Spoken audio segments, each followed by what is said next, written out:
welcome to another edition of Anglican Unscripted. We're going to do a quick follow-up interview to an interview I conducted a couple years ago with Bishop David Hicks. We sat down at your offices in Philadelphia. You had just been appointed to a commission task force to study holy orders, and you looked, grayish in your face because you knew the task before you. And Right. I think I asked you, what's really the purpose of the task force? And you said, well, it's not what you would expect, Kevin. We're not here to tell the College of Bishops what to do. We're here to present them all the facts. Right. And I remember I didn't laugh out loud. I know I didn't.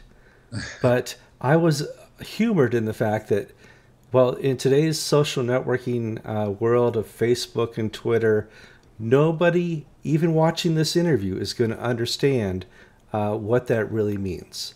Right. What does that really mean? Okay, let's repeat ourselves.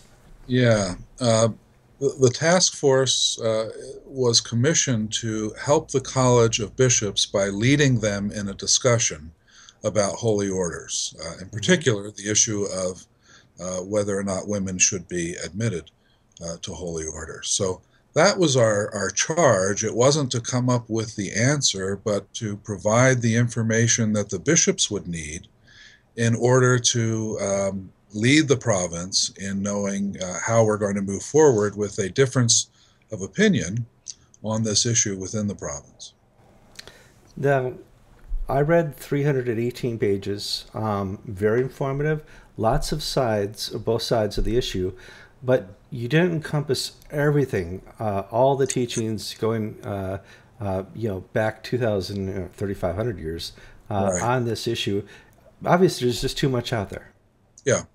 And certainly, as you can imagine, there were a lot of things that we discussed as a task force that didn't make it into the final report, but they were things that we needed to study and consider in anticipation of, say, to the college. So, yes, there's a lot more material there than we've provided, but what we to do is to frame the discussion in terms of the commitments and principles that each side of the question relies on in coming to their conclusions.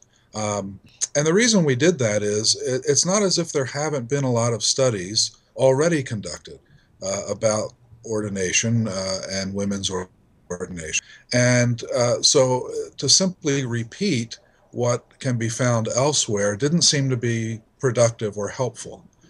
Where I think our report is it shows that there are a great deal of commitments and theological principle one adopts even before coming to the issue of women's ordination. And that if we don't address those underlying issues, we're simply going to be talking past one another.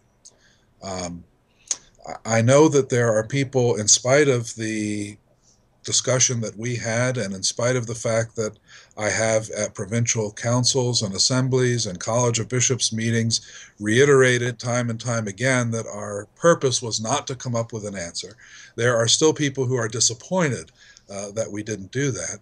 And I find that I'm receiving at least two categories of disappointment. One is they expected, certain people expected that if a serious study was accomplished, then there's no doubt that they would conclude the same thing that I've concluded. That's correct. So that's the one disappointment. Yeah. The other is that somehow we should have discovered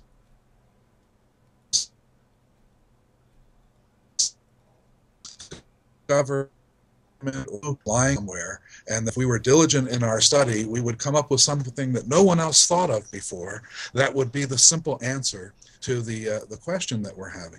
And both of those things are misappropriated hope. The issue is difficult precisely because there is so much that goes into thinking about this and into the conclusions that someone draws, that to simply have an easy solution to this that could be articulated in a few sentences is just not going to happen. So I'm sorry for the people who are disappointed. We tried to telegraph this ahead to say what we were doing was to provide the lay of the land for this topic, but not to come up with a solution. Okay, well, not coming up with a solution is fine. I just have some internal questions. So you don't have to name names, but Sure. over this 2-year process, did anybody change their minds on the commission that you know of? No, no, no one changed their position, which I think itself goes to show that there isn't this magic key there to simply open the door and answer everyone's concerns. I think what we did accomplish, though, is a respect for the fact that the other side, whichever side you're looking from, has given thought to their position. It's very easy for us to characterize others who differ from us as either being ignorant, or in some cases, people might accuse the other side of being having malicious motives, simply wanting to cave into society, or they have misogyny lurking somewhere underneath. And I think we came to develop good friendships among one another, even though our positions didn't change, and respect one another to say, okay, I can see with the principles that you're working with how you are able to get where you are going, even if I don't accept those principles. I hope that's something that the province as a whole is able to do as this discussion goes further among the bishops, and as we know full well on blogs and other social media, the discussions going on, that hopefully people can avoid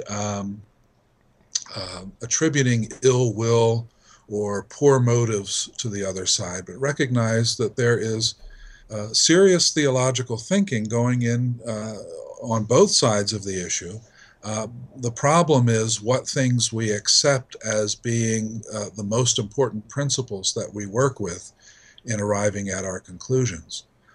For example, the more traditional approach to holy orders, which doesn't see it appropriate to ordain women, places a great deal of value, usually, on the tradition of the church, on seeing the Anglican Church as one of the three great churches, along with the Roman Catholic and the Orthodox Church.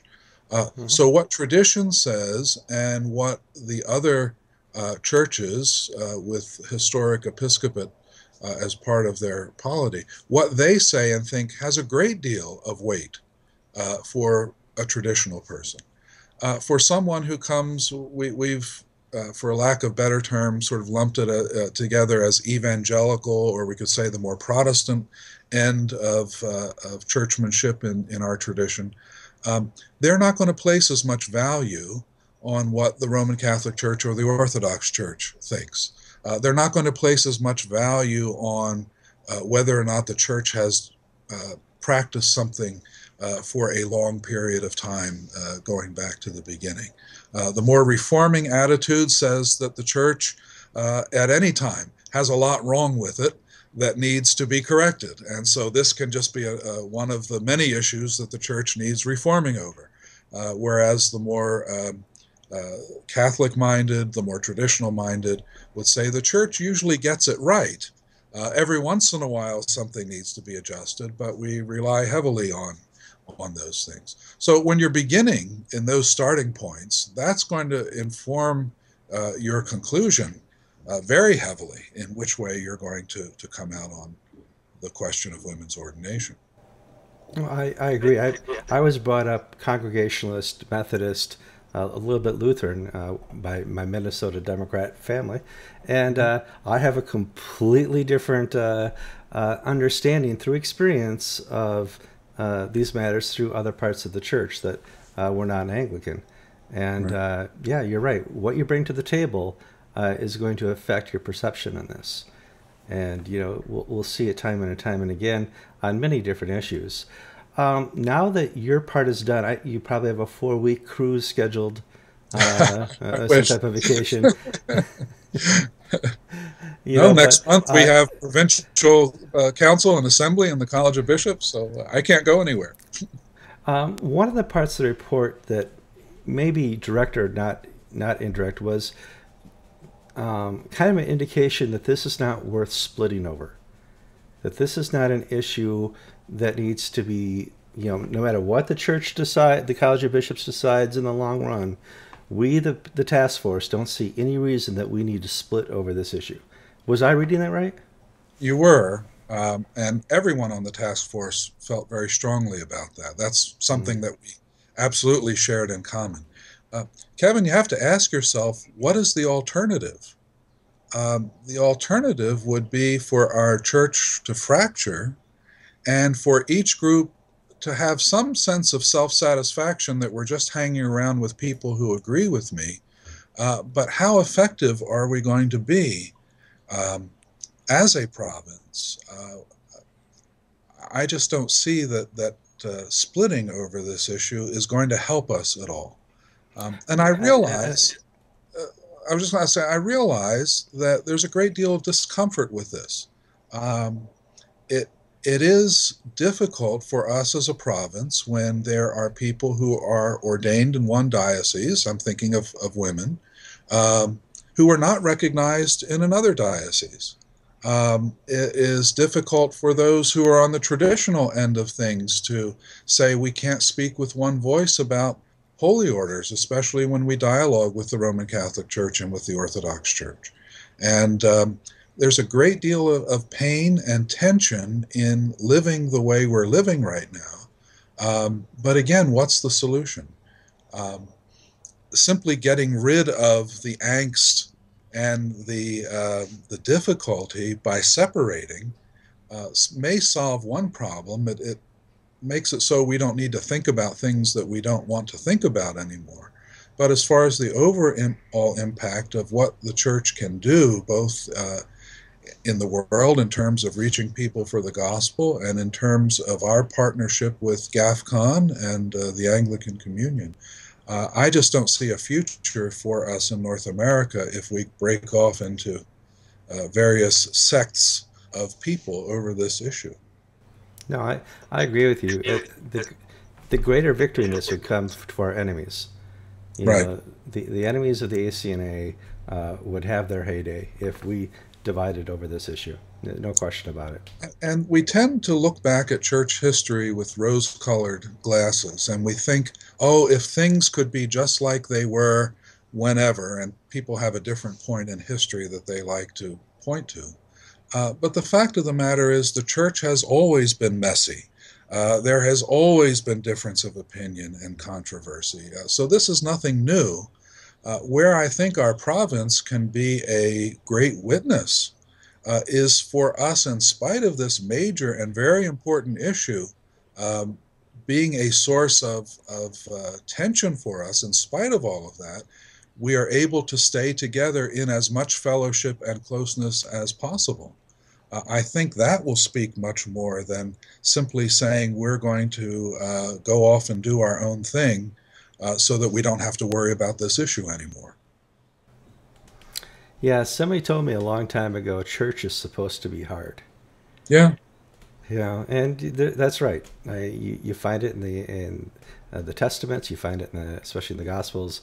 The planning phase that put men in charge of the church, in some terms, is a design flaw. It is what it is. Well, as I've often thought, the church would work a lot better if it didn't have people in it. But yes, it would. Just the theology, not the people. Bishop Hicks, I want to thank you so much for your time. You've been very gracious to sit down with us twice, and I do hope your next task from the College of Bishops or the Archbishop is easier than the Holy Orders. And we want to thank you and the task force for all your work on this. I mean, I do want to. You certainly met many times. How many times did you guys meet on this? Oh, I don't know. We met 2 or 3 times a year from the beginning that we came together. So, well, once again, thank you for your time, Bishop. You're welcome.